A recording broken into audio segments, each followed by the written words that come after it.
Olá, queridos, tudo bem? E aí, tudo certinho? Como vão os seus estudos? Eu sou a professora Cristina Braga e nós estamos aqui para conversarmos um pouquinho sempre sobre algum aspecto da língua portuguesa, não é verdade?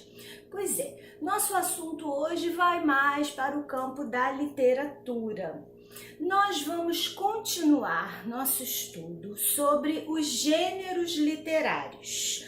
Está pequenininho aqui em cima, ó. Gêneros literários. Você já estudou aí em uma videoaula o gênero narrativo.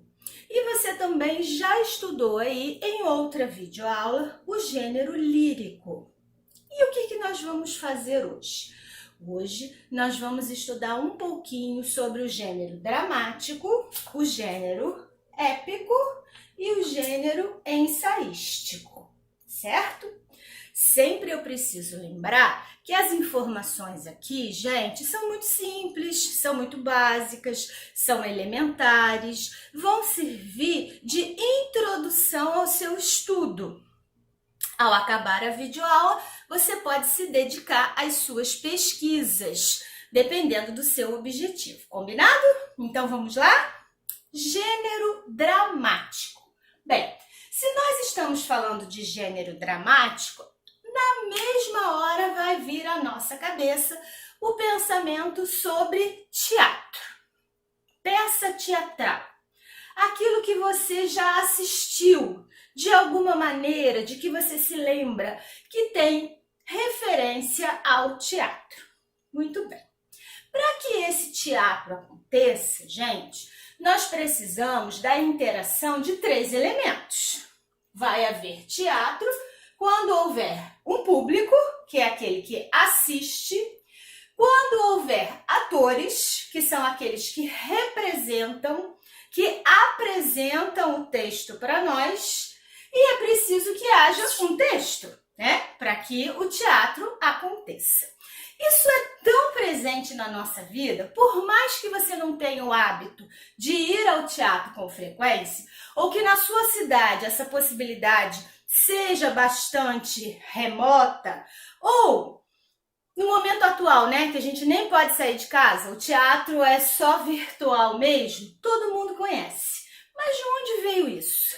Quem é que teve a ideia de apresentar um texto para outras pessoas? E aí, nós precisamos retornar lá ao berço da Grécia Antiga, gente. O teatro, ele tem toda a fundamentação num período de criação na Grécia Antiga. E Aristóteles vai ter uma importância bastante significativa, né, gente? Então, pensando lá nesse tempo muito antigo, nós temos a provável origem do teatro. Ninguém sabe precisar realmente quando foi, mas as pesquisas remetem a esse tempo muito antigo. As pessoas tinham a ideia de apresentar algo para um público com o objetivo de ou ensinar algo, ou transmitir algum valor, ou transmitir algum aspecto cultural. E aí nós vamos parar lá nas danças ritualísticas do início dos tempos e dos festivais gregos anuais. E aí a gente pode pensar no festival que é destinado a Dionísio, a Baco, né? Festa pela colheita, pelo vinho. Então essas festas, elas deram início à produção do que nós chamamos hoje de teatro. Lá no século V, mais ou menos, antes de Cristo, nós vamos conhecer a tragédia. O que é tragédia? Quando a gente usa tragédia hoje, é uma catástrofe, né? Um acontecimento muito ruim. Mas o que é a tragédia na sua essência?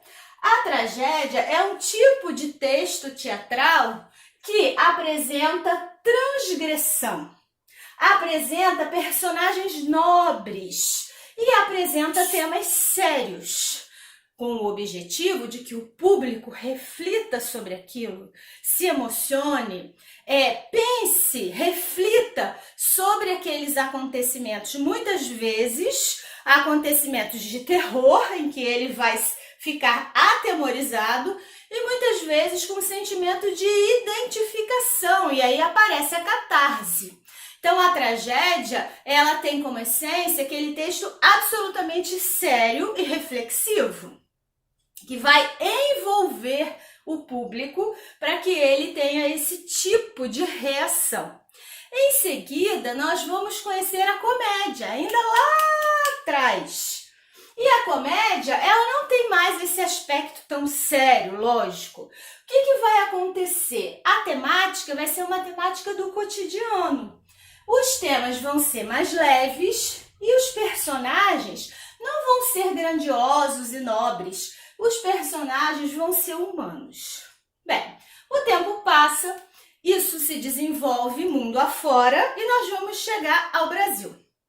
No Brasil, nós encontramos as primeiras apresentações teatrais registradas com a catequese, né? Quando os jesuítas querem transmitir a fé católica aos índios, existe toda uma dificuldade de comunicação e o texto teatral ele é muito apropriado para esse objetivo, porque era mais fácil de o público entender aquela mensagem.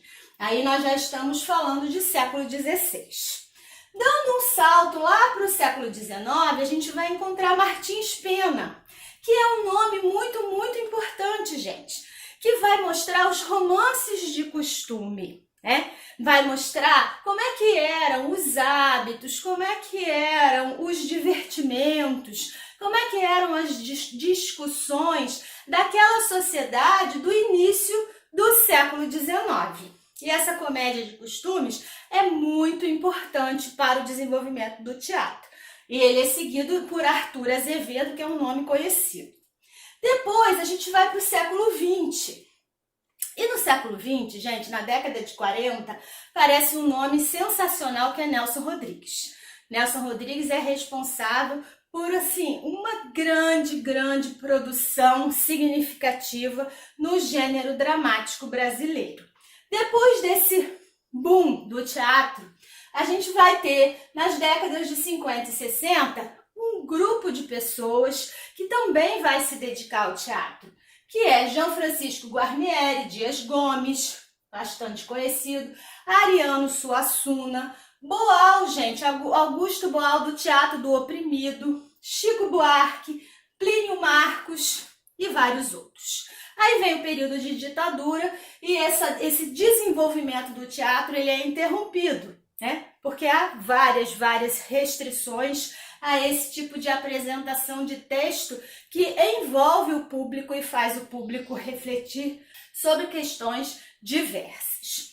O importante é a gente lembrar que texto dramático, né, do gênero dramático, é aquele em que a voz narrativa está entregue aos personagens. São os personagens que falam no texto teatral. Então, a gente está dizendo aqui sobre a instância da enunciação. Quem é o representante da instância da enunciação no gênero lírico? É o eu lírico. Quem é o representante da instância da enunciação no gênero narrativo? É o narrador. E aqui no gênero dramático, quem é que fala? De quem é essa voz? Essa voz é dos personagens, certo? Existem algumas características que são específicas do gênero dramático, desse texto teatral. Por exemplo, cena, ato e peça. Quando a gente está lendo um romance, normalmente a gente não fala cena 1, cena 2, cena 3, não é verdade? Mas no texto dramático, sim. No gênero dramático, sim. A cena é aquele bloco que é marcado pela entrada e saída dos personagens. Nós temos também os atos, né? Quem já foi ao teatro, já assistiu a alguma peça, pode ter presenciado isso. Aparece o primeiro ato, aí um pequeno intervalo, depois o segundo ato e às vezes até o terceiro ato. Então são grandes partes dessa peça teatral. E peça é o nome dessa apresentação. Nós ainda temos uma característica específica do gênero, que é a didascália ou a rubrica. O que é isso? A rubrica é uma informaçãozinha que aparece no texto e mostra o que é que está acontecendo. Por exemplo, um personagem tem que entrar e ele vai dizer assim: o que houve aqui? Essa é a fala dele. O que houve aqui? E vem uma rubrica. Entra correndo, chega até o final do palco ou aproxima-se da plateia e grita. O que houve aqui? Então, essas informações, entra correndo, vai para o lado direito, vai para o lado esquerdo, apagam-se as luzes, surge a música de fundo. Essas informações são informações necessárias para que o texto seja representado. Certo, gente? E aqui fica a dica, né? Se você quer ler alguma coisa do gênero, recomendo Ariano Suassuna, O Alto da Compadecida. E aí você vai ter um contato fantástico com esse texto teatral pertencente ao gênero dramático. Gostou? Então vamos ao próximo. O próximo, gente, é o gênero épico. Nossa, nem conheço esse. Gênero épico, realmente, nos dias de hoje, como ele foi pensado, quase não existe mais. Mas nós vamos perceber que essa história não é bem assim. Bom, como é que é essa história, então, de gênero épico? Quando nós estamos falando de gênero épico, estamos falando de poemas narrativos. São poemas, textos escritos em versos, muito extensos, que contam uma história, uma aventura, por isso que eles são narrativos. Esses poemas narrativos, lá bastante antigos, eles são conhecidos como epopeias. A epopeia é um longo poema narrativo que celebra um acontecimento histórico com protagonistas que sejam heróis. Normalmente nós temos um herói e o estilo é um estilo solene. Então, de que nós estamos falando então? Nós estamos falando de longos poemas que vão contar um feito heróico grandioso de um herói. Na origem, como é que era esse herói? Esse herói, ele era guiado pelas divindades, ele tinha a ajuda dos deuses para que ele pudesse alcançar aquele objetivo tão difícil. E aí, nós podemos citar Ilíada e Odisseia, que são textos clássicos, né, gente, de Homero. Com o passar do tempo, esse herói, ele se modificou um pouco e ele passou a ser o representante de um povo. Então, já não temos mais tanto aquela presença das divindades. E nós já podemos citar Eneida e os Lusíadas. Eneida de Virgílio, né, falando daquele herói romano, e os Lusíadas falando do povo português. E com o passar do tempo, mais próximo do período em que nós vivemos, nós já temos um herói, gente, totalmente diferente. É um herói humano e individual. E aí, com esse desenrolar dos acontecimentos, nós temos esse tipo de gênero épico que já não mais vai ser escrito em formas de longos poemas. E esses poemas narrativos vão dar origem ao romance, que a gente tanto conhece. Então, o gênero épico, gente, é o pai do gênero narrativo, que nós já conhecemos, que nós já estudamos. Vamos pensar em algum exemplo próximo de nós de herói humano e individual? Pensou? Ah, não sei nenhum, Cristina, sabe? Um herói que tem uma missão grandiosa para executar, que não se acredita capaz disso, que não tem, pelo menos num primeiro momento, superpoderes, né? se considera uma pessoa normal, até uma pessoa inadaptada, com algumas dificuldades no relacionamento afetivo, profissional, pessoal. Temos vários. Ó, você pode pensar, Harry Potter. Gente, o protagonista tem uma missão grandiosa, um feito heróico para realizar, né? E ele vai conseguir esse papel de herói. Percy Jackson, quem é que já viu algum filme ou já leu algum livro? A gente tem um herói com um feito grandioso para realizar, não é? Não é verdade? Aquele outro, Senhor dos Anéis. Nós temos um herói, da mesma forma, com um objetivo grandioso de algo muito importante para realizar. E são heróis, gente, humanos. Ó, humanos no sentido de que não são idealizados. E aí, o que vai acontecer? Essa conquista, ela ocorre no final, para valorizar a ética, a honra, o comportamento baseado em princípios nobres. Olha aí a origem da epopeia. No Brasil, nós temos representantes do gênero épico, sim, que são os textos O Uruguai e Caramuru.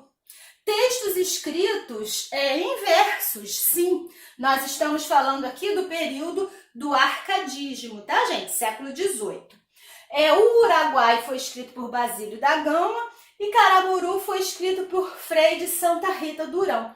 E os dois vão mostrar de maneira heróica o indígena brasileiro. Como é que é a estrutura, né, do gênero épico?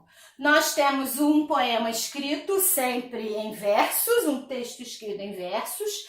A linguagem é repleta de inversões e o tom é grandioso, solene. O que é que esse tipo de gênero vai explorar? Vai explorar aventuras baseadas em eventos históricos, a que se somam o extraordinário, o fantástico e o mítico. Certo? E aí, qual é o tipo de texto aqui referente ao gênero épico que você vai estudar? Se você tiver um livro, ótimo, pode pegar e pode ler. Se não tiver acesso a nenhum deles, você pode assistir a um filme. Você pode assistir, por exemplo, qualquer um daqueles que eu disse, o Homem-Aranha, Batman. A gente tem um humano, um herói humano, que tem uma grande missão para realizar, e aí a narrativa vai ser a aventura que envolve esse herói. Gostou do gênero épico? Lembrando que ele é o pai do gênero narrativo, né, gente? Vamos agora ao gênero ensaístico. De que será que nós estamos falando? Bem, quando falamos de texto literário, de literatura, nós estamos tratando de ficção. Ficção, gente, não é a reprodução da realidade. Ficção é a imitação da realidade. E aqui no gênero ensaístico, nós vamos tratar de textos não ficcionais. Nossa, não ficcionais? Verdade. Então aqui nós não temos ficção. Existe uma base na realidade. Textos não ficcionais que utilizam elementos literários em sua composição. Olha que interessante. Na verdade, era um texto que nem devia ser literatura. Era um texto não ficcional. Mas a habilidade do escritor foi tão grande, como ele manipulou os recursos expressivos da língua. Foi uma maneira tão especial que o texto passa a ter até elementos literários na sua composição. Vamos ver uns exemplos do gênero ensaístico. Cartas. Quando você escreve uma carta para alguém, você não está fazendo um texto literário, né, gente? A carta tem por objetivo principal ser um texto informativo. Mas nós temos a carta de Pero Vaz de Caminha, que vai apresentar o Brasil achado, né, invadido, e com todas as suas características, com todas as suas riquezas. E o texto, ele ganha esse elemento literário. Nós temos sermões. Sermão, gente, hoje em dia, quando a gente ouve, ganhei um sermão. É uma bronca, não é verdade? Mas a origem da palavra sermão refere-se a um texto que tem um objetivo didático, aquele que é produzido para ensinar alguma coisa a alguém. E nós não podemos deixar de lembrar aqui os sermões de Padre Antônio Vieira, que eram aqueles textos com o objetivo de transmitir a fé católica, não é? Mas tão elaborados, tão ricamente construídos, que é claro que são repletos de elementos literários. Temos os discursos. Quantos discursos ficaram tão famosos como grandiosos, como, por exemplo, deixe-me pensar, Rui Barbosa. Discursos de Rui Barbosa. Nós temos biografias e autobiografias. A biografia, ela não tem por objetivo ser um texto inventado, um texto ficcional. Ela tem por objetivo contar fatos da vida de alguém, né? Então, na essência, é um texto não ficcional. Mas nós temos, por exemplo, Memórias do Cárcere, de Graciliano Ramos. Como não encontrar elementos literários ali no texto não ficcional? Impossível. Nós temos ensaios. Olha que interessante. Aqui eu posso citar Os Sertões, de Euclides da Cunha. Na obra Os Sertões, mostrado para nós, contada para nós a Guerra de Canudos. A Guerra de Canudos, gente, um episódio da história do Brasil. E Euclides da Cunha vai contar essa Guerra de Canudos para nós no texto Os Sertões. Como não encontrar elementos literários? Impossível. E aqui nós temos a crônica. Temos que falar da crônica. A crônica merece, de fato, um destaque especial nesse gênero ensaístico. Porque a crônica, gente, é um retrato de um episódio do cotidiano, da vida real.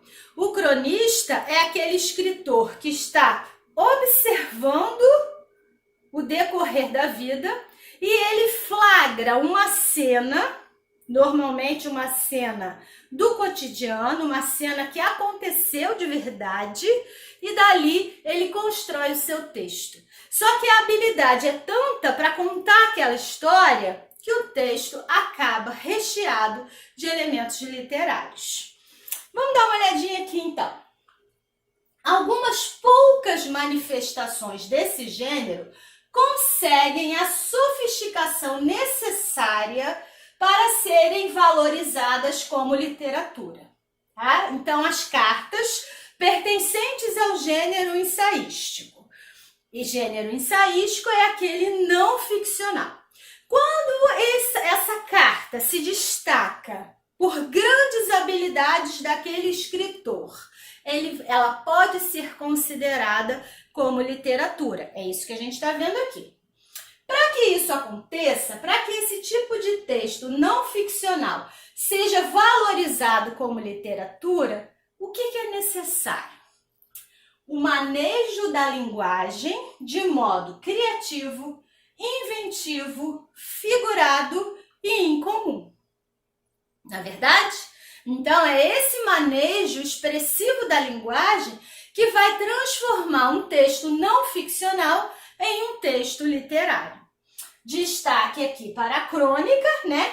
E esse é o convite que eu faço para você. O que você pode ler aí pertencente ao gênero ensaístico? Uma crônica. Pesquisa aí. Hoje em dia, com a internet, é tão fácil, né? E aí você tem tantas opções de cronistas brasileiros absolutamente fantásticos. Tenho certeza de que você vai escolher um e vai gostar muito da crônica que você elegeu. Certo, gente?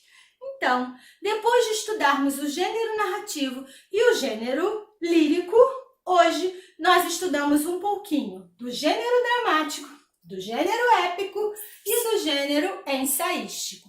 Agora é com você. Um beijo e até o próximo vídeo.